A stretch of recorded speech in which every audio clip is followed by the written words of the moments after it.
My name is Karan. I'm currently working as a cybersecurity engineer as part of the cybersecurity sector. The company has about 1,000 employees.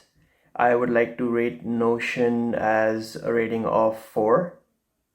Before using Notion, I was using the traditional Microsoft Planner tool, which is called Microsoft Planner. And I was also using MS Project, which was also a traditional task management platform. The biggest problem with that was that it was pretty hard to use in terms of user friendliness, and in terms of functionalities, it didn't offer much advanced capabilities like Notion. The reason we decided to use Notion because it was widely acceptable and widely known for all the employees. Everybody knew about this tool. They were self-aware. They knew how to use that. There was a lot of documentations in place.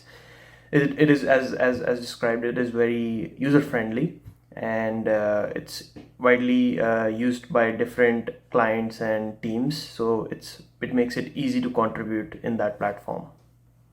When we decided to get Notion across the organization, uh, it required a lot of planning and user awareness. It required a lot of communications to be sent to the end users to know what the tool is, how we need to start using that, what are some benefits and disbenefits, and what are some challenges which they could probably see, and some impacts as well.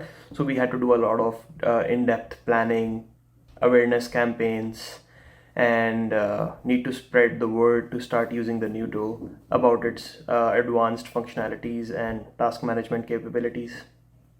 I would really recommend for anybody who wants to get Notion across their organization to first understand the requirements. What exactly do they need to manage through this particular tool?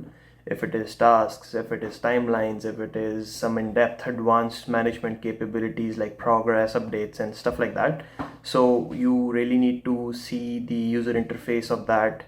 You need to understand if the users will be capable of using that tool, because sometimes people don't like changes. They don't really want to go from a native tool which was already there in the enterprise. So careful planning is the biggest requirement here, as well as user awareness.